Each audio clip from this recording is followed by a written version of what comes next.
Good morning friends, welcome back to my channel BPSC bytes. आज हम polity discuss करेंगे, ठीक है। एंड मैं बता सकती हूँ कि जीएस 2 में मुझे one of the highest marks आए थे। मैं जब डबल एओ का एग्जाम दी थी तो मेरे 160 आए थे एंड आई थिंक इसमें मेरे 159 आए हैं, which is one among the highest. I think 161 is the highest in 69th BPSC, ठीक है। अगर आप मार्क्स देखोगे तो 8 में 4.5 मिले हैं, 8 में 4 मिले हैं, 8 में 5 मिले हैं, 7 में 5 मिले हैं, 7 में 4 मिले हैं। तो ये जो है ना आपका, आप अगर देखोगे तो प्रेजेंटेशन भी है एंड प्लस आपके पॉलिटी के आंसर्स ना कंटेंट लेडन होने चाहिए, मतलब कंटेंट से भरे होने चाहिए। आप ऐसा नहीं सोच सकते कि थोड़ा सा कम लिख के भी हो सकता है। आपको पूरा 360 डिग्री एनालिसिस अपने आंसर्स में देना होगा, ठीक है। अगर आप देखो 368 की बात करें तो मेजर प्रोविजंस क्या है, स्पेशल मेजोरिटी एंड ऑल जो पूछा था 68 कॉन्स्टिट्यूशनल अमेंडमेंट के बारे में, या ये प्रियम्बल के बारे में पूछा था, तो I have written everything about preamble, sovereignty, integrity with article number मैंने कोट किया है, ठीक है। तो आपको जैसे कि यहाँ पे कास्ट सेंसस पूछा था तो आर्टिकल 340, तो इसके positive, negative and future ramifications क्या क्या है। तो आपको पॉलिटी के आंसर्स ना कंटेंट लेडन लिखना पड़ेगा, तभी आप अच्छा स्कोर कर पाओगे। एंड ये जो होता है ना शॉर्ट आंसर, यही आपके मार्क्स को ना बहुत ज्यादा बूस्ट करता है। कहीं ना कहीं लॉन्ग आंसर्स में आपको बहुत ही एवरेज मार्क्स मिलता है, या 1 या 2 मार्क्स हार्डली, जितने भी अगर मीन निकाला जाए तो मार्क्स ज्यादा मिल सकता है। बट यहाँ पे ना ये डिसाइडिंग फैक्टर होता है आपका कि how you score in your paper, ठीक है। अगर पॉलिटी की बात करें तो पॉलिटी के आंसर्स कैसे आप एनहांस कर सकते हो। देखो स्मॉल आंसर्स में छोटे छोटे, अगर देखो कोई स्कोप नहीं है डायग्राम का, पॉलिटी में ना डायग्राम बनाने के बहुत कम स्कोप होते हैं, तो आप उस चीज में क्या कर सकते हो, छोटे छोटे डब्बा बना के हिस्टोरिकल इवोल्यूशन है अगर आपको लिखना है लिख सकते हो, कॉन्स्टिट्यूशनल प्रोविजन लिख सकते हो, ठीक है, लीगल प्रोविजंस लिख सकते हो, या आर्टिकल्स क्या क्या है। अगर क्वेश्चन में नहीं पूछा है, ये बॉक्सेस में आपको एडिशनल डेटा या फैक्ट्स जो भी आपको याद है उस क्वेश्चन से रिलेटेड वो आपको डालने पड़ेंगे, ठीक है। और आर्टिकल नंबर तो आप ऐसे रट लो कि आपसे कोई भी कुछ भी पूछे तो आपको आर्टिकल कोट करना है। पार्ट्स के नाम, कैसे है, जैसे पंचायती राज आया तो आपको पार्ट 9 आना ही चाहिए, ठीक है। कोऑपरेटिव्स आया 9B आना चाहिए, 97th कॉन्स्टिट्यूशनल अमेंडमेंट आना चाहिए, 43B आना चाहिए। फिर आपका क्या बोलते हैं फंडामेंटल राइट्स में 19(1) में आना चाहिए, ठीक है। तो ऐसे करके आपको आर्टिकल्स रटे होने चाहिए पॉलिटी में। This is the precondition for scoring good in polity section of your paper, ठीक है। तो without any delay let's start our class today with our polity lectures. देखिए मैंने यहाँ बेसिक स्ट्रक्चर डॉक्ट्रिन डाल दिया, बट आई डोंट थिंक वो पूछेंगे क्योंकि ये 69th में ऑलरेडी पूछ सकते हैं। आप कर्सरी रीडिंग कर सकते हो अगर है तो। बेसिक स्ट्रक्चर का तो एनालिसिस आ चुका है, लेकिन एक क्वेश्चन जो है कि भाई आप बता दीजिए कोर प्रिंसिपल क्या है, कि how basic structure doctrine preserve the spirit of the constitution. वो तो बेसिक स्ट्रक्चर डॉक्ट्रिन का पॉजिटिव एंड नेगेटिव पूछा था, ठीक है, इवोल्यूशन पूछा था। बट एक क्वेश्चन वहां से ये इवॉल्व होके आती है कि बेसिक स्ट्रक्चर डॉक्ट्रिन जो है वो कैसे प्रिजर्व करता है हमारे कॉन्स्टिट्यूशन को, ठीक है, वो एक क्वेश्चन हो सकता है। तो आप ऐसे ही बोल सकते हो ना कि doctrine of basic structure evolve from the landmark judgement of Kesavananda Bharati case, ये सब कोई जानता है। In 1973 it puts the limitation on the power of the parliament to destroy और emasculate the basic element which preserves the constitution. तो basic जो structure है वो basically limit the power of the government है। जो गवर्नमेंट का power है ना, जो अनलिमिटेड नहीं है, it is limited by our constitution. And constitution में भी वो भी बेसिक स्ट्रक्चर डॉक्ट्रिन की बात करता है, जहां पे कुछ कुछ कोर प्रिंसिपल है जो बेसिक स्ट्रक्चर के, जैसे कि सुप्रीमेसी ऑफ द कॉन्स्टिट्यूशन है, रूल ऑफ लॉ है, सेपरेशन ऑफ पावर है, फेडरलिज्म है, limitation on amending power of 368 है, सेक्युलरिज्म है, balance between FR and DPSP है, concept of social economic justice है, ऑब्जेक्टिव एंश्राइन्ड अंडर प्रियम्बल है, ठीक है। तो ये सारी जो चीजें हैं लिमिट है, that is the core principle, आप उसको चेंज नहीं कर सकते, ठीक है।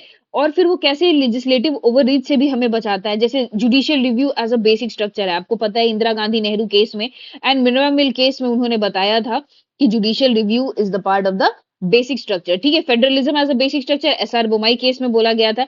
एग्जीक्यूटिव ओवररीच, एग्जीक्यूटिव कौन कौन से होते हैं, जैसे गवर्नर होता है या प्रेसिडेंट होता है, these are the executive of the government, ठीक है। तो उनके लिए कृष्ण कुमार केस में आपको बोला गया कि unfettered promulgation of ordinance is unconstitutional. Nabam Rebia case में होता है जो डिस्क्रिशनरी पावर गवर्नर को मिलता है आर्टिकल 163(2) के अंदर, वो उसे लिमिट करता है। या अभी आप तमिलनाडु का जो जजमेंट आया है सुप्रीम कोर्ट का, ठीक है, कि वो जो RN रवि है, जो रवि है वहाँ के गवर्नर है, उनको कहा गया है कि मतलब ऐसे नहीं किया जा सकता। You are not greater than the मतलब डेमोक्रेटिक इलेक्टेड लेजिस्लेचर, ठीक है? आपको वहाँ पे रखा गया है ताकि आप बैलेंस बना के रखें। तो उसे ना जो 10 बिल को उन्होंने विथहोल्ड किया, उसे अनकॉन्स्टिट्यूशनल करार दिया है। तो अभी जो रिसेंटली तमिलनाडु का जजमेंट है, you can coat that also, वो आपके आंसर्स को काफ़ी अपडेटेड एंड अब्रेस्ट दिखाएगा, ठीक है?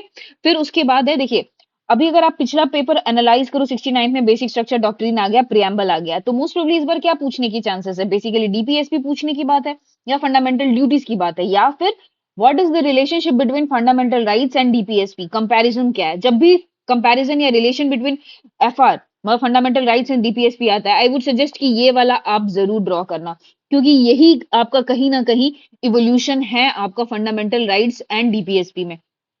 आपको अगर याद होगा तो if law violets fundamental rights it's void but not in DPSP. Champak Dorai Rajan cases में 1951 में ये होल्ड हुआ था, ठीक है? In case of conflict between fundamental right and DPSP, FR should prevail. ये केरला एजुकेशन बिल में ये कहा गया था। FR cannot cartel by law made by the parliament, Golaknath case में कहा गया था। मतलब ये कहीं ना कहीं ये जो तीनों जजमेंट है वो बोले कि fundamental right is always superior to आपका डीपीएसपी। फिर उसके बाद आपका क्या होता है, 25th कॉन्स्टिट्यूशनल अमेंडमेंट एक्ट आता है, 24 कॉन्स्टिट्यूशनल अमेंडमेंट एक्ट आता है, वहां पे 31C ऐड करता है, जहां पे की बोलता है कि एक तो जो 39B एंड C है that would be greater than आपका आर्टिकल 14 से, कहा जाता है ना, where article 39B and C comes 14 goes. अगर आपने ये पढ़ा होगा इसमें क्या बोलते हैं लक्ष्मीकांत में, तो वो है। फिर एक उसका तीसरा पार्ट था कि it is not under the judicial review. अब केशव नंदा भारती केस में आते हैं, वो कहते हैं कि देखो 25th constitutional amendment act is valid, but वो जो तीसरा जो पार्ट था जुडिशियल रिव्यू वाला पार्ट को, उसको अनकॉन्स्टिट्यूशनल ये किया और उसको स्ट्राइक ऑफ कर दिया, ठीक है? दैट इज द 31C का 2 जो कि जुडिशियल रिव्यू को कहीं ना कहीं लिमिट कर रहा था, उसको वो हटा दिया गया। और फिर लास्ट में widen the scope of 31C to include DPSP in 42nd constitutional amendment act and Minerva mill case में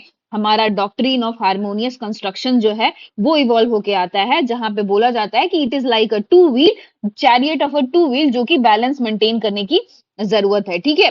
and F R means through the goals and the parts, देखो F R the means through which the goals of part 4 are achieve. ये उन्नी Krishnan case में है, या 1993 उन्नी Krishnan case क्या है आपका, राइट टू एजुकेशन, जो fundamental rights under article 21A बनाया गया, वहां पे ये डिसीजन आया था कि fundamental right is a means, ठीक है? वो मीट करने में डीपीएसपी हेल्प करता है फंडामेंटल राइट्स को, इसीलिए बैलेंस मेंटेन करना आपको जरूरी है। फिर आप ये वाला डायग्राम भी आप जरूर देना कि जब डीपीएसपी मिलता है एफआर से, एफआर से मिलता है प्रियम्बल से, तब हमारा कॉन्सियंस ऑफ कॉन्स्टिट्यूशन बनता है, ट्रिनिटी ऑफ द कॉन्स्टिट्यूशन इसको बोलते हैं, ठीक है? ये वाला डायग्राम भी आप अपना जरूर देना, ठीक है?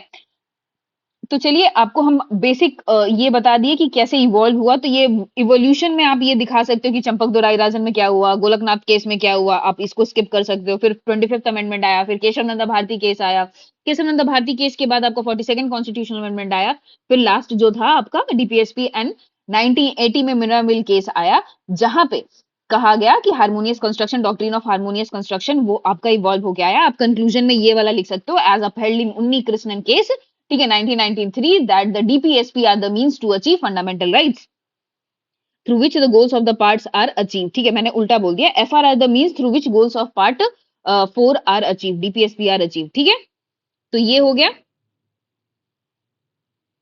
Expanded doctrine of harmonious construction, जो हो गया डॉक्ट्रिन ऑफ सिविलिटी। सिविलिटी आपको पता है क्या होता है डॉक्ट्रिन ऑफ, जैसे कि एक लॉ आया, ठीक है? लॉ का बहुत सारा प्रोविजंस होता है, एंड लॉ का कुछ प्रोविजन सही आपको लगा, कुछ ये आपको लगा। सपोजिटली जैसे 31C आपका 25th कॉन्स्टिट्यूशनल अमेंडमेंट है, तो उसका 1 पार्ट था, उसका 2 पार्ट था। तो 1 पार्ट क्या बोला कि 14 से ग्रेटर क्या है, 39B एंड C आर्टिकल आपका ग्रेटर है, लेकिन 2 क्या बोलता है, जुडिशियल रिव्यू के अंदर नहीं आता, तो उसको क्या कर दिया, सिवर कर दिया, उसको हटा दिया। That is doctrine of civility, ठीक है? कि जो पार्ट अच्छा नहीं है या वॉइड है उसको हटा दिया गया, और जो अच्छे पार्ट है जो कि कंस्ट्रक्टिव है उसे रखा गया। तो जिसे हटा दिया गया उसे कहते हैं डॉक्ट्रिन ऑफ सिविलिटी, मतलब उसको सिवर कर दिया गया, ठीक है? तो कॉन्फ्रंटेशन बिटवीन गवर्नमेंट वमन राव केस में आपका यही हुआ, can not B retro practice, आप ये पढ़ लेना, ठीक है? तो ये हो गया आपका balance between DPSP and fundamental rights. तो आप हिस्टोरिकल एवोल्यूशन बताएंगे, लेकिन आप बताइएगा कि डीपीएसपी क्यों इंपॉर्टेंट है आपका, ठीक है? क्यों है ये? तो डीपीएसपी के बारे में आप बात करेंगे तो यहाँ पे आर्टिकल आपको पार्ट 4 आर्टिकल 36 में आपका ये डील करता है DPSP. Framers borrower from the Irish constitution, ये आप लिखना जरूर। बी आर अम्बेडकर बोलते हैं it is a novel features. Granville Austin क्या बोलते हैं, DPSP fundamental rights are conscience of constitution, it helps to further the social revolution. अगर आपको पता है फंडामेंटल राइट्स आपको क्या देता है, पॉलिटिकल एम्पावरमेंट करता है, and DPSP socially and economic empowerment करता है। ये दो डिफरेंस आपको पता होना चाहिए कि फंडामेंटल राइट्स एंड डीपीएसपी में, यहाँ पॉलिटिकली हम एम्पावर कर रहे हैं, यहाँ पे हम सोशली एंड इकोनॉमिकली एम्पावर कर रहे हैं, ठीक है। तो इंस्ट्रूमेंट्स ऑफ इंस्ट्रक्शन जो है ये हमें ये करता है। आप यहाँ पे ट्रिनिटी ऑफ कॉन्स्टिट्यूशन भी आप बात कर सकते हैं, जहां प्रियम्बल डीपीएसपी फंडामेंटल और ये कॉन्शियस या heart and the soul of the constitution की आप बात कर सकते हो, ठीक है। तो बेसिकली एम क्या है डीपीएसपी का, to realise the ideals of the welfare state. Article 37 क्या बोलता है, the state that these principles are fundamental in the governance of the company and it shall be the duty of the state to apply this principle in making law। मतलब article 37 itself वो बोल रहा है, proclaim कर रहा है कि part 4 या DPSP are fundamental in the governance of the government, ठीक है। ऐसे क्लासिफिकेशन नहीं दिया हुआ है आपका क्या बोलते हैं कॉन्स्टिट्यूशन में, लेकिन फॉर द अंडरस्टैंडिंग पर्पस हम डिवाइड करते हैं सोशलिस्ट, गांधीयन एंड लिबरल, ठीक है। तो ये यूटिलिटी क्या है डीपीएसपी का, आपको पता है कि अगर बात किया जाए पॉलिटिकल डेमोक्रेसी क्या है, नल एंड वॉइड, अगर सोशली एम्पावर मत करो, एक गरीब को हम अच्छा कुछ दे ही नहीं पा रहे, उसको खाना भूख उसको उसका मिटा ही नहीं पा रहे हैं, तो उसको हम वोट देने का पावर देके क्या ही करेंगे। इसीलिए डीपीएसपी इंपॉर्टेंट है। आप ऐसे एकदम कॉमन लैंग्वेज में समझो कि एक जो गरीब आदमी है वो भूखे पेट सो रहा है, उसको हम वोटिंग पावर दे के भी हम क्या उसका कुछ भला कर पाएंगे लाइफ में, नहीं कर पाएंगे। इसीलिए हमें डीपीएसपी की जरूरत है। So B R Ambedkar have pointed out, आप हमेशा कोट करना, आपको थिंकर्स जो भी बोले हैं उन्होंने वहां पे कोट करने की जरूरत है। जैसे ग्रेडविन ऑस्टिल आप जरूर बोलिएगा, बी आर अम्बेडकर आप जरूर बोलिएगा, ठीक है। सोशल रेवोल्यूशन है, फर्दरिंग सोशल रेवोल्यूशन है, ट्रिनिटी है, ये सब टेक्निकल टर्म्स जो है ना ये आपके आंसर्स में आने चाहिए। अपने पॉलिटी के आंसर्स हमेशा कंटेंट लेडन रखना चाहिए, ठीक है। फिर उसके बाद है क्या बोलते हैं, DPSP have great value because they are laid down that the goals of the Indian polity that is economic democracy and distinguish from the political democracy. Instrument of instruction है, beacon light of the court है, जहां पे भी अगर आपको court को difficulty होती है कि अंडरस्टैंड करने में कैसे जजमेंट दे, तो इट वो हेल्प करता है कि उसको मतलब DPSP act as a foundation की वो ड्रॉ कर सकता है वहां से, दो एनफोर्सेबल नहीं है लेकिन वो बीकन लाइट की तरह सर्व करता है। एम्पलीफाइड प्रियम्बल आपको पता है इक्वालिटी जस्टिस लिबर्टी की बात करता है। Fill the vacuum which is left by part 3, part 3 political democracy की बात करता है, यहाँ पे सोशल एंड इकोनॉमिक डेमोक्रेसी की। तो कहीं ना कहीं जो vacuum is created by the fundamental right, it is filled by the part 4 of the constitution that is directive principle of the state policy. Political democracy without economic democracy is meaningless. वही मैंने बोला, एक भूखा आदमी को voting का rights देके हम लोग कुछ उसका भला नहीं कर रहे हैं, इसीलिए सोशल एंड इकोनॉमिकली भी उन्हें एम्पावर करने की जरूरत है।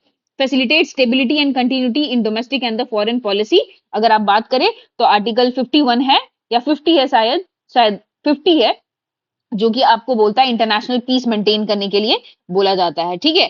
बी एन राव कहते हैं it is a moral precept of the authority of the state and guides the legislature.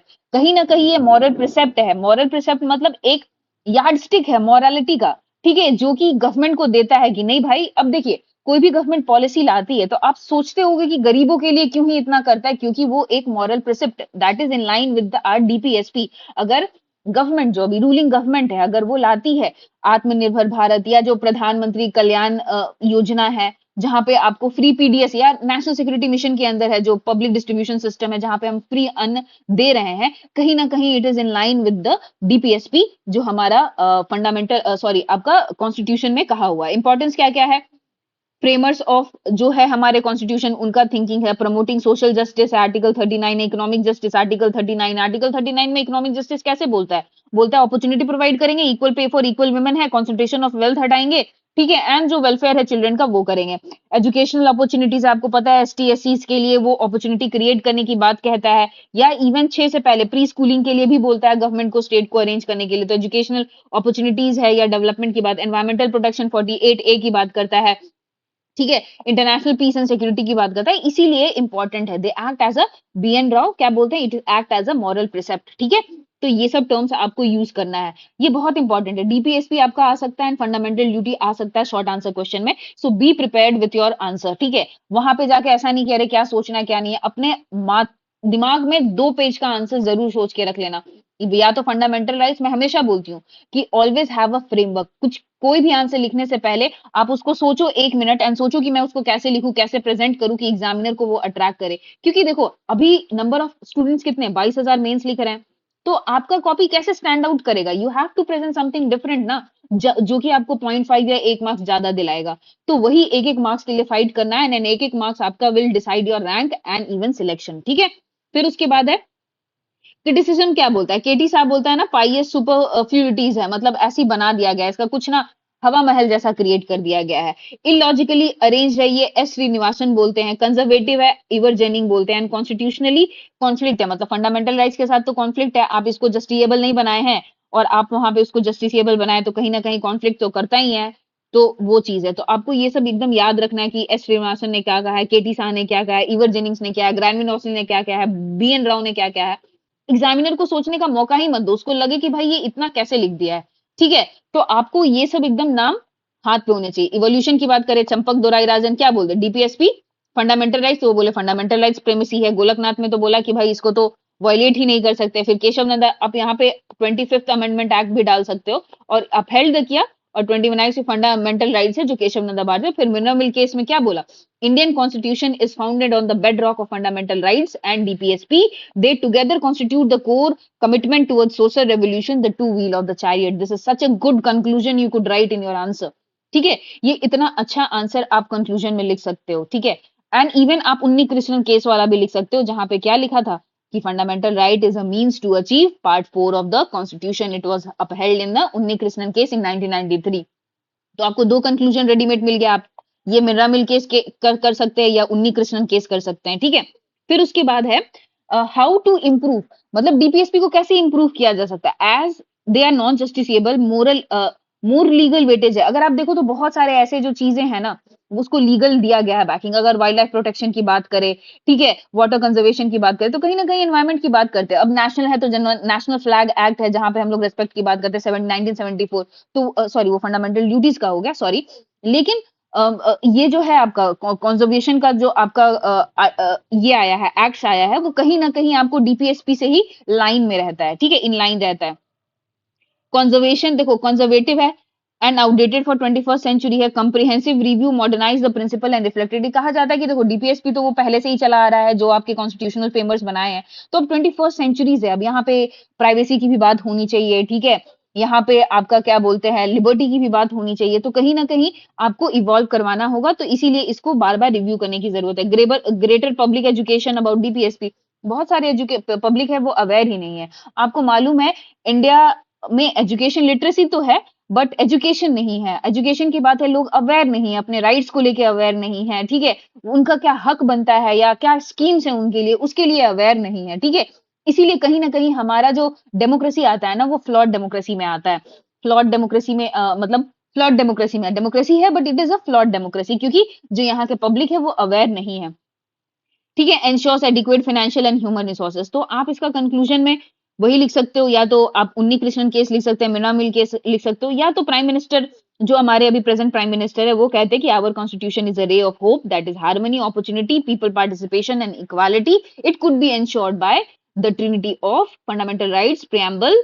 ठीक है, which lays the foundation for the conscious और the soul of the constitution. ठीक है, फिर उसके बाद आता है फंडामेंटल ड्यूटीज। देखिए, आपको लग रहा होगा कि ये पीडीएफ बहुत बड़ा है, बट मैं बताऊं, आप अगर सिलेक्टिवली पढ़ो, आपको पता है थोड़ा सा इंटेलिजेंट एंड स्मार्ट वर्क करना पड़ेगा।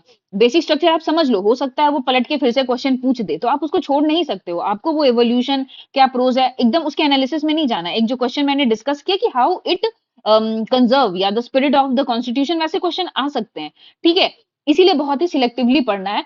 And polity is greater understanding की बात है, मतलब आप जितना ब्रॉडर समझोगे ना पॉलिटी को, उतने अच्छे आंसर एंड मल्टी डायमेंशनल आप लिख पाओगे एंड कंटेंट लेडन हो पाएगा। इसीलिए मैं 125 पेजेस का नोट दी हूँ। इसमें सारे जरूरी नहीं है, लेकिन जो जो जरूरी है उसको आप एड ऑन कर सकते हैं। आप उसे उसके पीछे का हिस्ट्री समझोगे, इवोल्यूशन समझोगे, क्या पर्पस है, क्या इंटेंट है, obviously your answer will reflect, जो कंटेंट है वो बहुत ही अच्छे से रिफ्लेक्ट करेगा। ठीक है, तो फंडामेंटल ड्यूटीज की बात करते हैं। The true source of right is duty. Gandhi ji ने एक बहुत अच्छा कहा है कि जब तक हम क्या बोलते हैं अपने राइट्स के पीछे भागेंगे ना, तब तक कुछ भी अचीव नहीं कर पाएंगे। गांधी जी ने कहा था जब सब कोई अपनी ड्यूटी निभाएंगे ना, तो राइट्स के लिए ना चिंता करने की जरूरत नहीं है। मतलब हम सभी अपने अपने जो ड्यूटीज हैं वो अच्छे तरीके से निभाएं, तो हमें राइट्स के लिए फाइट करने की जरूरत नहीं पड़ेगी, ये गांधी जी ने कहा था। तो if we all discharge our duty, rights will not be far to see, Gandhi ji ने कहा था। Added by 42nd constitutional amendment act, आपको पता है स्वर्ण सिंह कमेटी का है, added part 4A and article 51A। ठीक है, ओरिजिनली 10 ड्यूटीज वेर देयर, लेकिन एक अमेंडमेंट के बाद आपका 11 ड्यूटी भी ऐड हुआ था।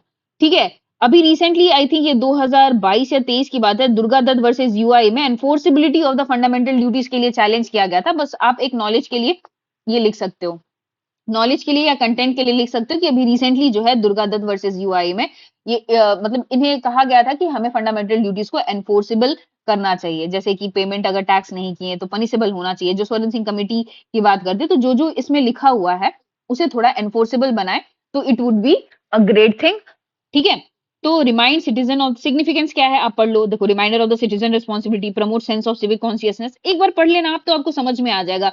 एड कॉन्स्टिट्यूशनल अमेंडमेंट, इम्प्लीमेंटेशन कैसे है, prevention of insult of national honour act 1971, जो आपको मैं गलती से वहां पे डीपीएसपी में बता दी।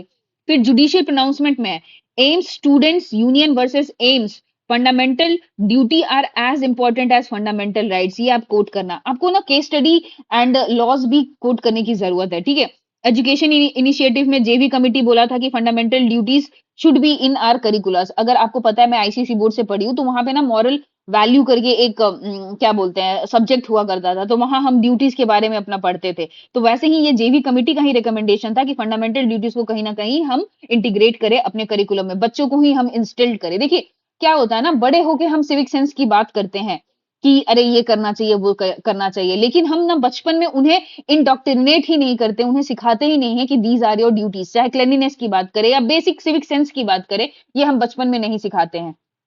इसीलिए हमारा कंट्री जो है ना स्वच्छ नहीं हो पा रहा है, क्योंकि थोड़ा सा सिविक सेंस तो कमी है लोगों में, और जो पढ़े लिखे भी हैं वो भी वही काम करते हैं।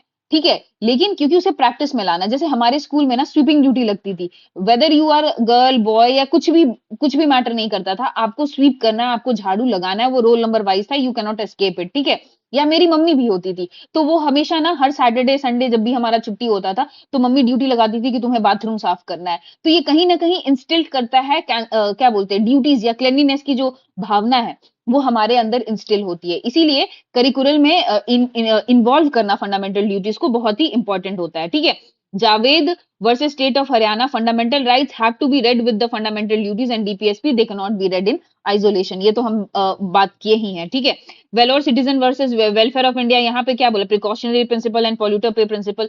आप ये सब केस लॉस मैं बोलूँ याद कर लेना, चाहे वेलोर वाला हो, फिर उसके बाद AIIMS student versus union JV committee हो, एमसी मेहता केस में भी आपको पता था, educational institution organise first hour lecture on the environment. ठीक है, स्कूल्स में वो प्लांटेशन ड्राइव होना चाहिए, क्लीन वाला ड्राइव होना चाहिए। ठीक है, तो ये सब चीजें ना बच्चों में वो सेंस ऑफ ड्यूटीज दिलाती है। ठीक है, how to improve educational awareness बनाना चाहिए। बहुत लोग अवेयर ही नहीं कि हमारे फंडामेंटल ड्यूटीज है, फंडामेंटल राइट्स के बारे में भी नहीं पता है, फंडामेंटल ड्यूटीज के भी बारे में नहीं पता है। करिकुलम इंटीग्रेशन है एज पर जेवी कमेटी की बात करें, सिविक एंगेजमेंट एंड पार्टिसिपेशन है, कम्युनिटी प्रोग्राम है लाइक स्वच्छ भारत मिशन है, इंसेंटिव स्कीम है। बिहार गवर्नमेंट में ना 5,000 से अब 10,000 कर दिया गया है, जैसे कि ये गुड समार्टियन जो है उसके लिए है। ठीक है, जो बिहार में है गुड समार्टियन, एंड बिहार में ही लोहिया स्वच्छ मिशन है। ठीक है, अगर एसबीएम वहां पे भारत में है तो लोहिया स्वच्छ मिशन है आपके बिहार में। आप बिहार का भी कंटेक्स्ट जरूर डाल देना कि बिहार में गुड समार्टियंस के लिए 5,000 से 10,000 कर दिया गया है। इंस्टीट्यूशनल सपोर्ट्स भी है, जैसे सीएसआर है, कंपनी को दिया जाता है कि corporate social responsibility under section 133 of companies act जो है आपका, sorry 35 of, under section 135 of companies act जो है आपका सोशल कॉर्पोरेट रिस्पॉन्सिबिलिटी की बात करता है, तो वो भी कहीं ना कहीं fundamental duties, that is duties of the companies towards the society, उसकी बात करता है। ठीक है, पॉसिबल एडिशन क्या होता है, ड्यूटी टू पे वोट हो सकता है, पे टैक्सेस होता है, क्लीन प्रीमाइस हो सकता है, तो ये सब पॉसिबल एडिशन है। तो फंडामेंटल ड्यूटीज आपको समझ में आएगा क्या इंपॉर्टेंस है, क्या वे फॉरवर्ड है। ठीक है, प्रियम्बल आप खुद से पढ़ लेना, क्योंकि एक फुल फ्लेजेड क्वेश्चन आ गया था प्रियम्बल पे, इसे फिर से पढ़ने की जरूरत, मतलब आप पढ़ लेना, मतलब मैं नहीं बोल रही हूँ, बिकॉज टिप टू आपका सिलेबस कवर होना चाहिए, बट वो इतना इंपॉर्टेंट नहीं होता है इस अटेम्प्ट के लिए। ठीक है, फिर एक ना रूल ऑफ लॉ आता है, रूल ऑफ लॉ पे भी आप एक क्वेश्चन आ सकता है, रूल ऑफ लॉ क्या है। ठीक है, रूल ऑफ लॉ, अगर A V Dicey in his book introduction to the study of the constitution in 1885 3 essential जो फीचर्स हैं ऑफ रूल ऑफ लॉ की बात करते हैं। ठीक है, तो रूल ऑफ लॉ का no man is punishable except the breach of the law, that is absence of arbitrary power.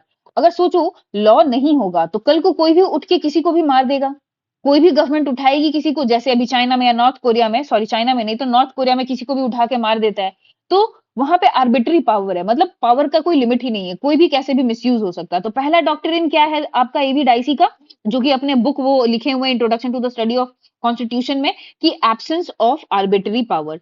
दूसरा है इक्वालिटी बिफोर लॉ, एंड तीसरा है that is constitution is the result of the right of the individual. जो constitution है ना वो individual के right का रिजल्ट है। हम लोग अदर वे सोचते हैं कि भाई कॉन्स्टिट्यूशन से ही हम अपना राइट डिराइव करते हैं, नहीं, ये बोलता है कि जो राइट है ना हमारा, उससे कॉन्स्टिट्यूशन डिराइव हुआ है। ठीक है, आप समझ रहे हो मैं क्या बोलने की कोशिश कर रही हूँ, कि राइट्स हमारा प्राइमेसी है, कॉन्स्टिट्यूशन उससे डिराइव हुआ है, और हम लोग सोचते हैं कि कॉन्स्टिट्यूशन से हमारा राइट्स डिराइव होता है। ठीक है, तो ये दो डिफरेंस है।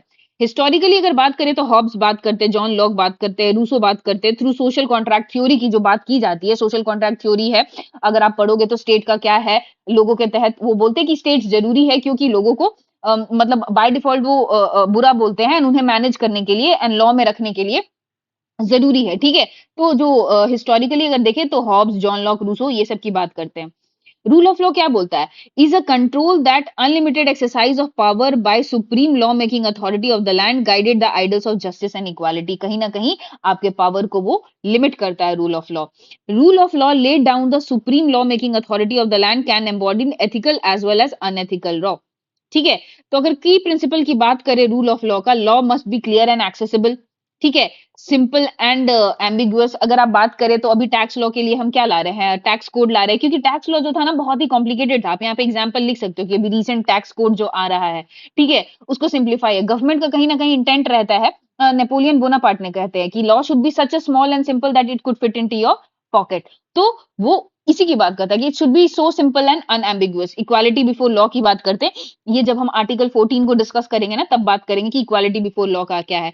Right to participate in creation and refinement of the law, मतलब कहीं ना कहीं आपको पता होगा कि जब भी गवर्नमेंट कोई लाती है, कोई बड़ी पॉलिसी लाती है, तो पब्लिक डिलिब्रेशन के लिए वो पब्लिक डोमेन में रखती है। तो वो रूल ऑफ लॉ का एक की प्रिंसिपल है। स्ट्रॉन्ग इंडिपेंडेंट जुडिशरी होनी चाहिए, ताकि balance, separation of power and balance, check and balance बनी रहे। ठीक है, इंपॉर्टेंट क्या है, ensure social justice, preserve democracy, limit arbitrary use of law, protection of fundamental rights and human rights, ensure constitutionalism. ठीक है, अब देखिए इसका चैलेंजेस क्या क्या है। ठीक है, चैलेंजेस क्या है, rooted in a law and legislature, archaic law हो सकता है, मल्टीप्लिसिटी ऑफ द लॉ हो सकता है, क्रिमिनलाइजेशन ऑफ पॉलिटिक्स हो सकता है। अभी अगर आप एडीआर का रिपोर्ट देखोगे तो जो इंडिया का जो अभी एमपी है, जो बैठते हैं हमारे लॉ मेकिंग मेंबर है, जो लोकसभा में बैठते हैं, at least 47% of the people are criminal background, are having criminal background according to ADR report, और उसमें से भी 28% या 30% जो है ना serious crime like rape, murder के लिए चार्ज्ड हैं। ठीक है, तो that is the implementation of legislation, ये प्रॉब्लम हो सकती है। ठीक है, जैसे कि जीएसटी लॉ तो आ गया, लेकिन पता है आपका इम्प्लीमेंटेशन में कितना प्रॉब्लम हो रहा है, या हो रहा है, जो हो रहा है, या कुछ भी लॉ आती है तो उसका इम्प्लीमेंटेशन ऑन ग्राउंड बहुत ही डिफिकल्ट हो जाती है। कहीं ना कहीं law becomes as a tool of operation. देखो इसका एक एग्जांपल ना मटर्निटी बेनिफिट एक्ट हो जाता है। आप ऐसे सोचो, मटर्निटी बेनिफिट एक्ट आपको वुमेन लोग को बहुत ही फायदा पहुंचाने के लिए लाया गया था, बट द पॉइंट इज अब क्या है कि जो कंपनीज है, बड़ी बड़ी प्राइवेट कंपनीज है, उन्हें लगता है कि भाई अब मैं ये मैरिड वुमेन हूँ, वो प्रेफर करते हैं अनमैरिड वुमेन को रिक्रूट करने के लिए। तो वो क्या है कि इसको मदरहुड पेनल्टी भी बोलते हैं, कि अब वो बच्चा देगी तो हमें तो उसको 6 महीने या 7 महीने जो भी टर्म्स एंड कंडीशन है उसे पैसे देने पड़ेंगे, तो उसको वो रिक्रूट ही नहीं करते। तो कहीं ना कहीं it becomes a tool of operation. ठीक है, तो इसमें मटर्निटी बेनिफिट एक्ट का आप एग्जांपल लिख सकते हो। फिर उसके बाद है rooted in the upholding the justice, overburden judiciary है। अब चलो ठीक है, रूल ऑफ लॉ तो ला दिया, आपको पता होगा एक सरप्राइजिंग फैक्ट है आपका, कि जो लार्जेस्ट लिटिगेंट है ना हमारे जुडिशरी में, वो गवर्नमेंट ही है। टैक्स लॉस का इतना सारा पड़ा हुआ है केसेस आपके जुडिशरी के पास, हम कॉमन आदमी का तो छोड़ दीजिए, government is the largest litigant in the judiciary. तो वो ऑलरेडी ओवरबर्डन है, and lack of access to the justice, कहीं ना कहीं ये चीज हो जाता है। तो रूल ऑफ लॉ के बारे में आप बता सकते हो, उसका कोर प्रिंसिपल क्या है, इंपॉर्टेंस क्या है, चैलेंजेस क्या है, वे फॉरवर्ड क्या है, कि no matter what, rule of law is the basic foundation of the democracy and constitutionalism in India या एज अ अब्रॉड। ठीक है, जो कि एक आदमी को इक्वालिटी देता है, आपको सोशल जस्टिस देता है, ठीक है? This could be your conclusion, ठीक है? अब आर्टिकल 14 की बात करते हैं। देखिए, ये सब पे क्वेश्चन नहीं आएगा। आर्टिकल 14 का जो हम डिस्कस करेंगे या रिजर्वेशन का, बट ये आपके ब्रॉडर अंडरस्टैंडिंग को आपके आंसर्स में वो रिफ्लेक्ट होगा, ठीक है? जब हम आर्टिकल 14 की बात करते हैं तो राइट टू इक्वालिटी है आपकी, fundamental right part 3 of the constitution की बात करते हैं। तो वहां पे क्या चीज बोलता है? वहां पे दो है, एक इक्वालिटी बिफोर लॉ है and equal protection of law है। ये क्या कहता है? Absence of any special privilege, ये ब्रिटेन से कॉन्सेप्ट डिराइव्ड है एंड ये यूएसए से कॉन्सेप्ट डिराइव है। All individual and rights are equal to treated in a equal circumstances. ये जो है इक्वल प्रोटेक्शन ऑफ लॉ क्या है कि जो भी सर्कमस्टांसेस है, मैं हूं, कोई एक्स एक्स वाई जेड है, तो जो भी सर्कमस्टांसेस होगा उसको इक्वल प्रोटेक्शन मिलेगा। और यहाँ पे क्या है कि किसी को स्पेशल फेवर या प्रिविलेज नहीं मिलेगा। These are the two concept, equality before law and equal protection of law की जब बात करते हैं, ठीक है? डायमेंशंस क्या क्या है? Permit reasonable classification. अगर बात करें, सुप्रीम कोर्ट अपने जजमेंट में कहा है कि भाई where unequals and equals are treated equals, ठीक है, वहां पे हम क्लास लेजिस्लेशन कर सकते हैं, बट वहां पे हमारा डॉक्ट्रिन ऑफ प्रोपोर्शनैलिटी जो कि पुट्टस्वामी केस से आया था, वो चीज अप्लाई होता है। यहाँ पे क्या है? State of west Bengal versus Anwar Ali Shah case है, इंटेलिजिबल डिफरेंशिया की बात करता है कि मतलब आप डिफरेंशिएट कर पा रहे हो कि ये डिसएडवांटेज ग्रुप है। जो अफर्मेटिव एक्शंस की हम बात करते हैं, ठीक है, तो वो क्यों दिया जाता है? क्योंकि ये नोन फैक्ट है कि भाई एससीज and STs are oppressed socially, बहुत 100 सालों से। वुमेन को क्यों दिया जाता है? क्योंकि उन पे अत्याचार होता है। अगर आसपास भी आप देखो तो अत्याचार अभी भी होता है, डिस्क्रिमिनेशन अभी भी होता है, ठीक है? आप रिकॉग्नाइज करो चाहे नहीं करो, आप इसे डिनाई नहीं कर सकते। इसीलिए बोलता है कि वो आप बना सकते हो, रीजनेबल क्लासिफिकेशन आप कर सकते हो, लेकिन उसमें क्या है? रीजनेबल रैशनल नेक्सस होना चाहिए कि मतलब आप जितना लगा रहे हो इनपुट उतना आउटपुट आना चाहिए। रैशनल नेक्सस होना चाहिए कि हाँ, अगर हम 33% रिजर्वेशन वुमेन को दे रहे हैं तो उसका आउटपुट भी दिख रहा है, क्योंकि Bihar is the four runner of the women reservation. 33% वो दे रहा है, तो आप देखोगे कि आप धीरे धीरे वुमेन की पार्टिसिपेशन गवर्नमेंट एम्प्लॉयमेंट में बढ़ रही है, ठीक है? फिर उसके बाद है एलिजिबल डिफरेंशिया। आप डिफरेंशिएट कर पा रहे हैं, क्यों वुमेन है या क्यों एससी एसटीज है? तो क्योंकि हिस्टोरिकल एंड सोशियो इकोनॉमिक जो है उनका कंडीशन सही नहीं रहा गया है, ठीक है? एक चीफ जस्टिस ने कहा था, मेरे को उनका नाम याद नहीं आ रहा है, कि भाई the condition of the women are worse than एससीज एंड एसटीज। और अगर एससीज एंड एसटीज की वुमेन की बात करें, उनकी तो बात ही कर दे, दे आर मियर एग्जिस्टेंस में है, वो उनकी हालत इतनी खराब है, ठीक है? तो इसीलिए रीजनेबल हम क्लासिफिकेशन कर सकते हैं किस बेसिस पे? Intelligible differentia and rational nexus के बेसिस पे। These are the key terms, ठीक है? Strike the arbitrariness. Menaka Gandhi case में उन्हें जाने से बाहर मना कर दिया था, तो वो कहा गया था कि मेयर एग्जिस्टेंस को आप नहीं करते। वो राइट टू लाइफ जो है आर्टिकल, उसको एनलार्ज किया गया था, ठीक है? फिर provide positive not just negative equation, special scholarship देता है, रिजर्वेशन फॉर द वुमेन है, implicit rule of natural justice हम कहीं ना कहीं इसमें फॉलो करते हैं, ठीक है? डायमेंशंस क्या क्या हो गया? परमिट रीजनेबल क्लासिफिकेशन, ऐसा नहीं है कि भाई राइट टू इक्वालिटी है तो भाई सबको हम इक्वल ही ट्रीट करेंगे। You should treat unequal with equals with reasonable distinctions, intelligible differentials and rational nexus, ठीक है? फिर उसके बाद एक्सेप्शंस आपको पता है 14 का, ये डायरेक्ट क्वेश्चन भी आ सकता है कि आर्टिकल क्या क्या आपको पता है। 361 में गवर्नर है, फिर उसके बाद आपका प्रेसिडेंट है, आपका ये प्रिविलेजेस की बात करता है, इम्यूनिटी टू डिप्लोमेट्स है, इम्यूनिटी ऑफ यूएनओ है, फिर law made under 39 B and C की बात करता है, equitable distribution of resources and prevention of concentration of wealth. आप सोचो इसका लॉजिक क्या होगा? आपको पता है ये लैंड सीलिंग एक्ट आई थी, ठीक है? फिर उसके बाद आपका कुछ टैक्स रिग्रेसिव टैक्सेशन है या प्रोग्रेसिव टैक्सेशन लगाते हो, तो ये चीज डीपीएसपी के इन फेवर में होता है, इसीलिए इन चीजों को लाया गया है, ठीक है? तो ये हो गया है आपका एक्सेप्शन टू आर्टिकल 14, ठीक है? फिर रिजर्वेशन टू हु, एक देखिए रिजर्वेशन कहाँ 15 और 16 में मिलता है, एक एजुकेशन में मिलता है, 16 हम बात करते हैं किसमें? एम्प्लॉयमेंट में बात करते हैं। तो आपका रीजनेबल रिस्ट्रिक्शन ऑफ किसमें? Religion, race, caste, sex and place of birth की बात करते हैं। एजुकेशनल रिजर्वेशन की बात करते हैं। कॉन्करेंट पावर स्टेट दोनों बना सकता है। फिर यहाँ पे क्या बोलते हैं? Religion, race, caste, sex, place and descent की भी बात करते हैं, ठीक है? तो कहाँ-कहाँ दिया जा सकता है? Public education, minority institution, super specialist post में भी दिया जा सकता है, पब्लिक एडमिनिस्ट्रेशन में भी दिया जा सकता है, ठीक है? तो ये यहाँ पे हमारा क्या बोलते हैं? अलाउ करता है अफर्मेटिव एक्शन। अफर्मेटिव एक्शन वो होता है जो हमें सोशल वेलफेयर के लिए बैकवर्ड, जो सोशियो इकोनॉमिकली बैकवर्ड क्लासेस के लिए बनाया जाता है, ठीक है? आप ये छोड़ सकते हो, ये बस बेसिक अंडरस्टैंडिंग के लिए है।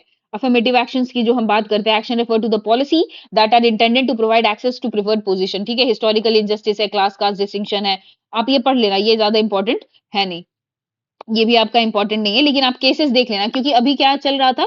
केस रिजर्वेशन ना, आपका क्रीमी लेयर इन एससीज एंड एसटीज की बात करें, ये जब हम करंट अफेयर्स करेंगे ना, तब उसमें कवर करेंगे एग्जॉस्टिवली इस टॉपिक को, that is creamy layer in एससीज एंड एसटीज। तो इंद्र स्वामी केस आएगा, फिर अमेंडमेंट 70 नागराज केस आएगा, फिर जनरल वर्सेस आपका लक्ष्मी नारायण केस आएगा, ठीक है। फिर उसके बाद राइट टू लाइफ है आपका, राइट टू लाइफ में भी आपको पता है मेनका गांधी केस है। फिर उसके बाद आपका इसमें मेनी ए गोपालन केस है, फिर मेनका गांधी केस है, फिर खड़क सिंह केस है, फिर सावन सिंह केस है, करतार सिंह केस है। तो आप एक बार ये पढ़ लेना कि क्या क्या राइट टू लाइफ में है, ठीक है। लेकिन मैं बता ही देती हूँ, ठीक है। The most fundamental of all human rights, that is right to life, means the way of living which empowers every individual to enlighten his or her outer or inner content and enjoy dignified life, ठीक है। उसका क्या क्या right to life है? Judiciary spirit of rule of law के पास होना चाहिए, give progressive meaning, include right to education, right to clean environment, right to reputation, right to remain silent, it is not absolute, ठीक है। Procedure establish by law, जो Menaka Gandhi case में evolve हुआ था। फिर उसके बाद है judicial decision influence, Kharak Singh के केस में जो हुआ था। Right to personal liberty and आपका reasonable procedure, that is reasonable procedure establish by law. A K Gopalan case में क्या बोला गया था कि नहीं नहीं, आपका उतना एब्सोल्यूट नहीं है, नैरो कंसेप्शन लिया गया था। फिर मैंने कहा खड़क सिंह के केस में रिफ्यूज द नैरो इंटरप्रिटेशन, वो बोला गया कि नहीं, आप थोड़ा ब्रॉडर इंटरप्रिटेशन लो। फिर मैंने कहा गांधी केस में ड्यू प्रोसेस ऑफ लॉ की बात किया गया था। And Kartar Singh versus state of Punjab, procedure establish by law, fair and just होना चाहिए आपका एक्शन, ठीक है। ये केसेस है basically. A K Gopalan and Maneka Gandhi case are the common cases which are dealt in article 21 of the Indian constitution, ठीक है। Environment की अगर बात करें तो वेलोर सिटीजन वाली बात है, एमसी मेहता वाला केस भी हम बात करेंगे, एक पतंजलि वाला केस भी है, गोडा वर्मन केस भी है।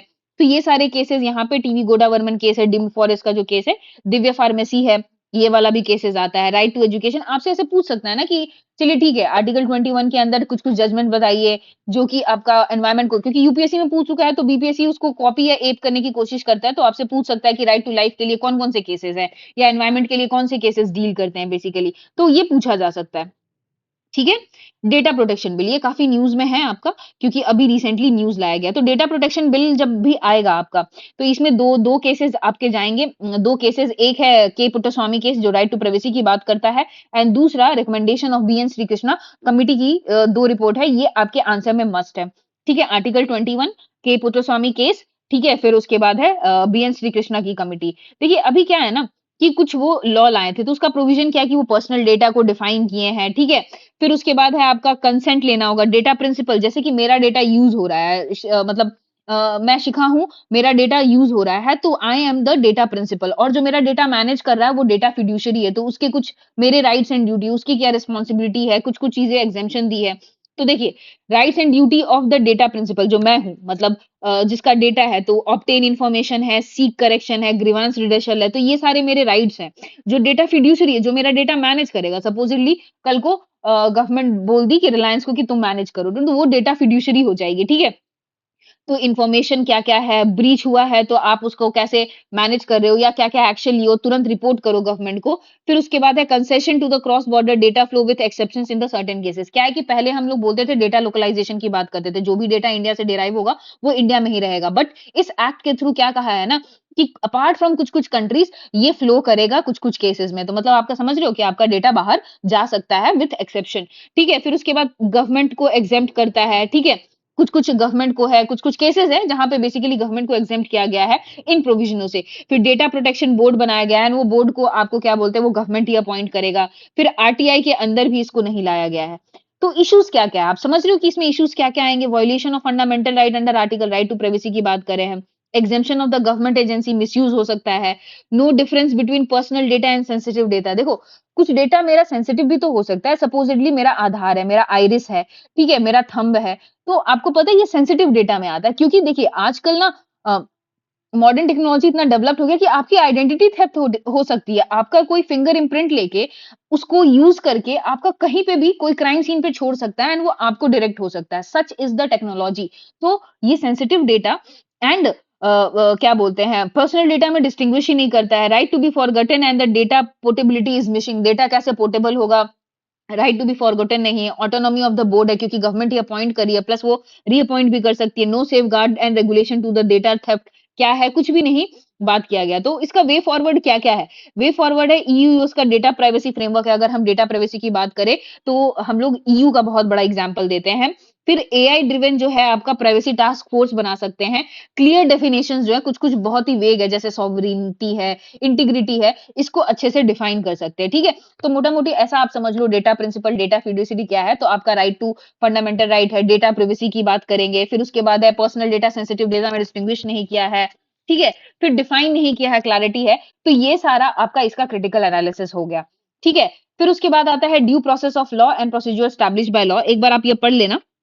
ठीक है? अ अ बस आपके नॉलेज के लिए कि क्या डिफरेंस है। ड्यू प्रोसेस ऑफ लॉ क्या होता है? आप समझ रहे हो प्रोसेस की बात करें कि मतलब लॉ सही तरीके से पास हुआ है कि नहीं हुआ है।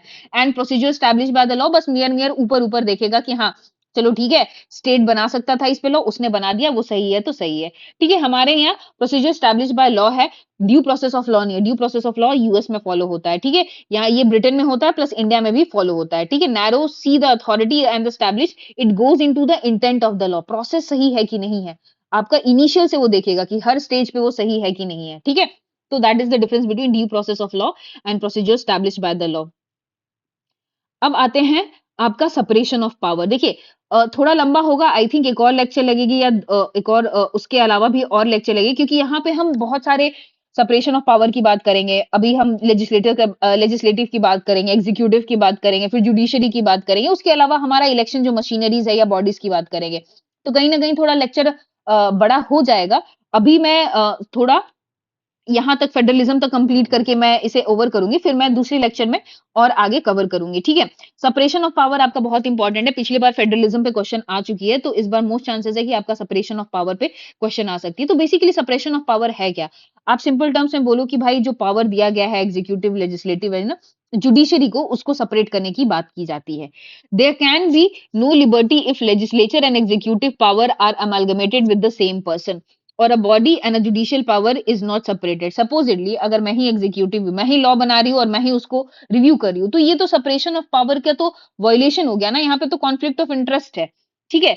तो वो हो गया सेपरेशन ऑफ पावर। अगर बात करें according to Montesquieu separation of power आए तो मॉन्स्टिक्यू को आप जरूर कोट करना। वो क्या बोलता है कि there should be different bodies legislative which would be the law making body, executive implementation wing of the law and judiciary adjudicating of the dispute है।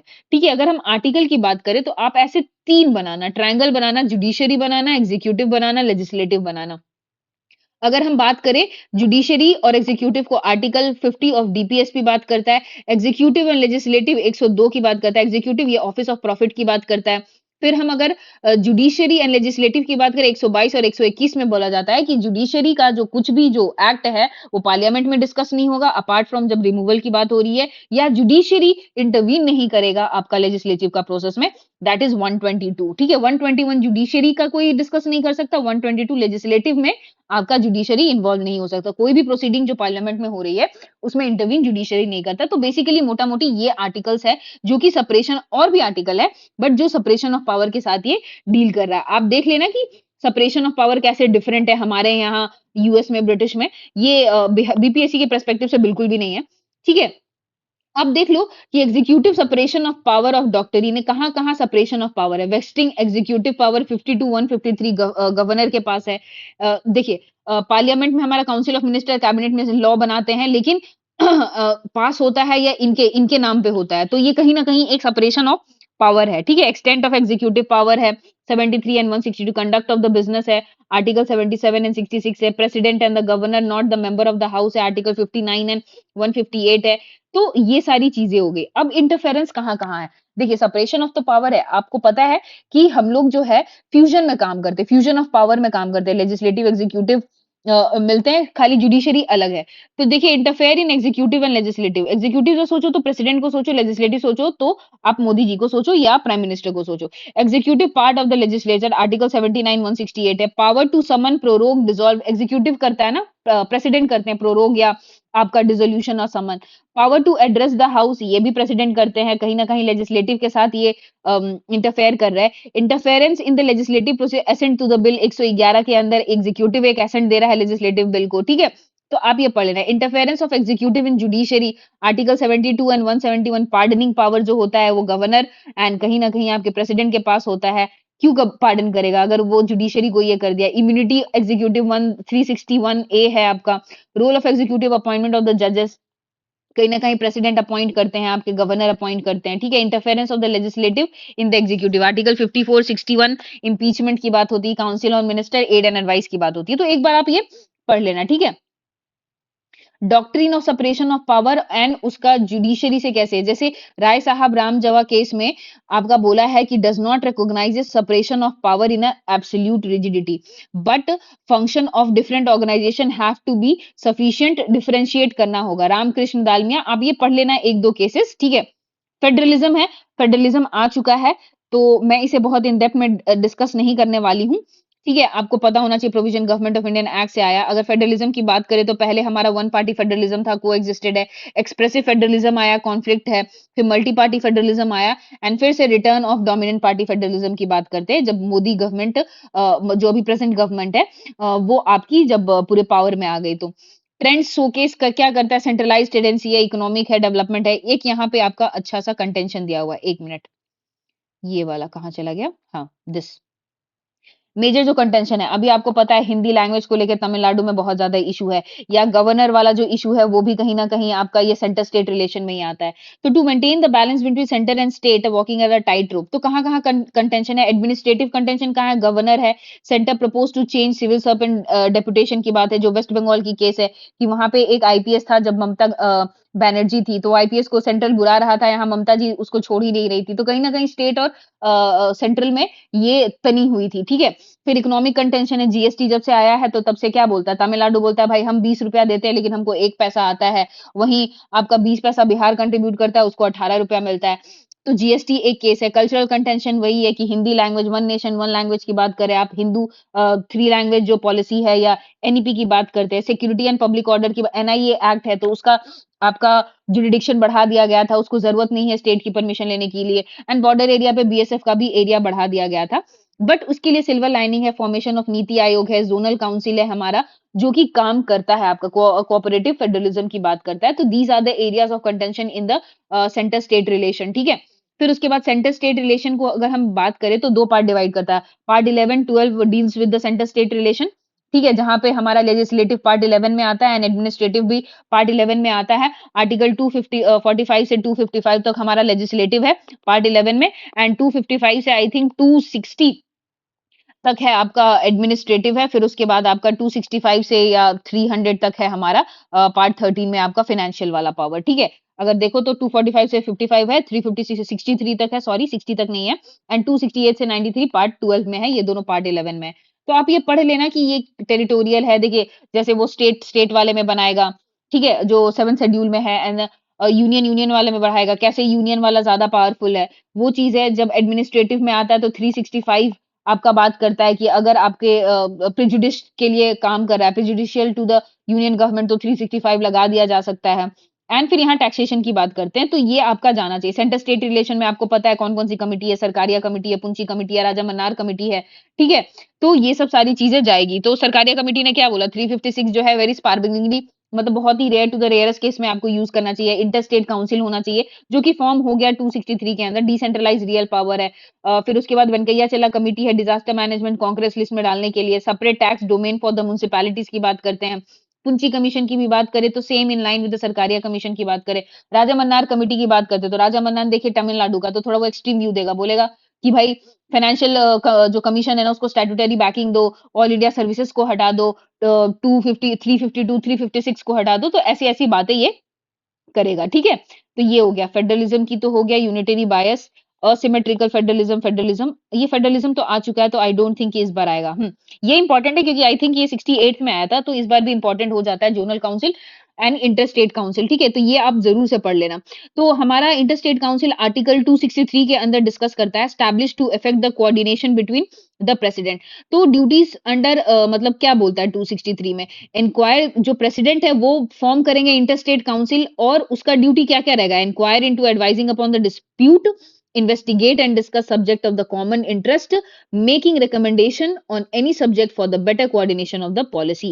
The council function to inquire and advise upon the state dispute complementary to SC jurisdiction under 131 131 original jurisdiction की बात करता है ना, कि जहां पे centre में अगर डिस्प्यूट हो रहा है तो ये जो इंटर स्टेट काउंसिल है वो कहीं ना कहीं amicably उसे सॉल्व करने की बात करते हैं। अगर बात करें तो पहली बार इंटर स्टेट जो काउंसिल है 1990 में आपका शायद उनका कौन उस समय थे आपका नरसिम्हा थे या कोई थे 1990 में सॉरी मेरे को याद नहीं आ रहा अभी 1990 में फॉर्म हुआ था जिसको प्राइम मिनिस्टर हेड करते हैं ठीक है ये देखिए 1990 में प्राइम मिनिस्टर चेयर थे ऑल सीएम होते हैं आपका यूनियन टेरिटरीज के सीएम होते हैं तो at least three thrice in year meet करेंगे meeting was held in camera and role तो इशू क्या क्या है in last 22 years only 10 meetings are held जब इसका क्रिटिकल एनालिसिस आएगा तो आप ये तो लिखोगे ना कि क्या क्या है तो in last 22 years only 10 meeting consultative organisation not obligatory मतलब जो भी ये एडवाइस करेगा रिकमेंडेटरी इन नेचर है टेक्निकल एंड मैनेजेरियल एक्सपर्टीज की बात करते हैं आप बना तो देंगे काउंसिल लेकिन उसमें क्या टेक्निकल या एक्सपर्टीज है अगर आप फॉर्म कर रहे हो तो lack of civil society participation यहाँ पे तो प्रेसिडेंट फॉर्म कर दे क्या सिविल सोसाइटी पार्टिसिपेट करे सिविल सोसाइटी मतलब एनजीओ है या जो लोगों को रिप्रेजेंट करते हैं फिर उसके बाद वे फॉरवर्ड क्या होगा एडिशनल पावर देना चाहिए शुड हैव प्रोफेशनल उसमें एक्सपर्टीज की बात करेंगे मैनेजमेंट एंड फाइनेंसेस उन्हें R&D के लिए दिया जाएगा तो ये सारे आपका वे फॉरवर्ड हो जाएगा ठीक है जोनल काउंसिल आपकी बात करते हैं जोनल काउंसिल दो है स्टेट ऑर्गेनाइजेशन एक्ट 1956 के दौरान तो ये स्टैट्यूटरी बॉडी है होम मिनिस्टर इसके हेड होते हैं ऑल सीएम आप देख लेना नॉर्थ ईस्टर्न में भी है तो नॉर्थ ईस्टर्न काउंसिल एक्ट 1971 है आसाम मणिपुर मिजोरम इसमें आते हैं फंक्शन क्या क्या है to achieve emotional integration arresting the growth of state consciousness regionalism and lingualism ठीक है to help remove after effect of separation to enable centre state cooperate to cooperate among each others for the speedy execution and the development and secure political equilibrium in the region तो कहीं ना कहीं basically ये coordination and cooperation की बात करें जब हम सेंटर स्टेट रिलेशन की बात कर रहे थे तो वो कहीं ना कहीं वे फॉरवर्ड में या सिल्वर लाइनिंग में हम कहीं ना कहीं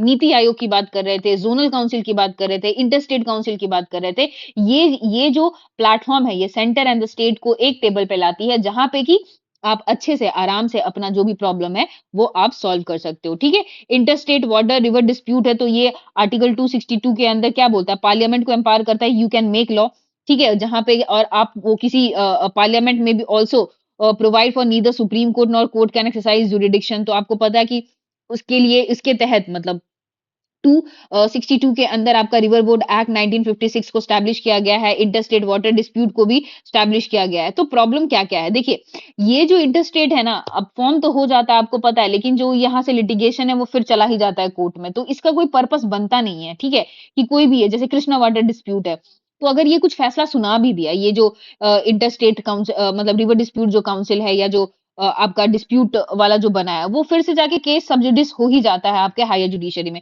एक तो पहली बार डिलेज होता है ठीक है गोदावरी कृष्णा जो केस था वो 1956 में फॉर्म हुआ लेकिन जाके उन्होंने फैसला 1969 में सुनाया opacity and the framework and the guidelines कुछ ऐसा गाइडलाइंस नहीं है no upper age limit of the chairman बूढ़ा से बूढ़ा आदमी है तो क्या वो कैपेबल है हैंडलिंग करने के लिए ensuring compliance of the order of the tribunal has become a problem ठीक है पॉलिटिसाइजेशन ऑफ द इशू अगर कावेरी की बात करें तो एथिकल आइडेंटिटी ये देखना आप तमिलनाडु एंड कर्नाटका के बॉर्डर पे ये झगड़ा या टेंशन होते ही रहता है वाटर स्केसिटी बढ़ रहा है ठीक है जिसकी वजह से ये और ज्यादा डिस्प्यूट्स बढ़ रहे हैं प्रोसीजरल प्रॉब्लम है लैक ऑफ ग्रीवांस रिडर्सल है ठीक है तो फैक्टर्स बिहाइंड क्या क्या है asymmetry access of river water आपको पता है peninsular India inherently it is prone to drought condition because perennial river नहीं है वहां पे वाटर डिमांड बढ़ रहा है हमारा पॉपुलेशन बढ़ रहा है अगर आप बात करें तो कहीं पर कैपिटा जो वाटर अवेलेबिलिटी थी ड्यूरिंग इंडिपेंडेंस वो कहीं ना कहीं हमारा 4500 था लेकिन अभी पर कैपिटा अवेलेबिलिटी जो है कहीं 1500 लीटर है पर पर्सन तो देख लीजिए कितना डिक्रीज कर गया है ठीक है आप पूछ रहे होगे ये डेटा कहाँ है तो वाटर रिसोर्सेज एक आपका चैप्टर है वहां पे ये डेटा दिया हुआ कि हमारे पास 5500 या 4500 लीटर था पर कैपिटा बट अभी 1500 बचा हुआ है lack of clarity of water usage and right है लैक ऑफ इलीगल जो है इंटरस्टेट वाटर डिस्प्यूट क्या क्या टाइम बाउंड मैनर में होना चाहिए आप एक बार ये पढ़ लेना वे फॉरवर्ड में और वे फॉरवर्ड में क्या होगा कोऑर्डिनेटेड अप्रोच होगा जहां पे preservation equitable distribution and sustainable utilisation हम बेसिन अप्रोच की बात करेंगे वाटर मैनेजमेंट की बात करेंगे वाटर पॉलिसी की बात करेंगे एंड इवन वाटर क्या है वाटरशेड डेवलपमेंट एरिया की भी बात करेंगे कि वो कैसे उसको मैनेज किया जा सकता तो बेसिकली हम यहाँ पे वाटर प्रिजर्व करने की बात करेंगे सस्टेनेबली जो कि वाटर स्कैसिटी को रिड्यूस करेगा क्योंकि अगर वाटर स्कैसिटी एक तरफ रहेगा और हम यहाँ पे डिस्प्यूट को सॉल्व करने की कोशिश करेंगे तब तक सॉल्व नहीं हो पाएगा कहीं ना कहीं हमें वाटर अवेलेबिलिटी लोगों के लिए बढ़ानी पड़ेगी ठीक है ये आप पढ़ सकते हो छोड़ सकते हो that is rationalisation of the concurrent list ठीक है अभी के लिए इतना ही नेक्स्ट क्लास में हम एग्जीक्यूटिव के साथ कंटिन्यू करेंगे एंड अगर आपको ये जो डॉक्यूमेंट है अगर चाहिए तो ये मेरे टेलीग्राम के चैनल पे अवेलेबल है। एंड अगर प्लीज़ आपको ये लेक्चर्स अच्छे लग रहे हैं तो नियर एंड डियर वंस के साथ शेयर करें। Till then take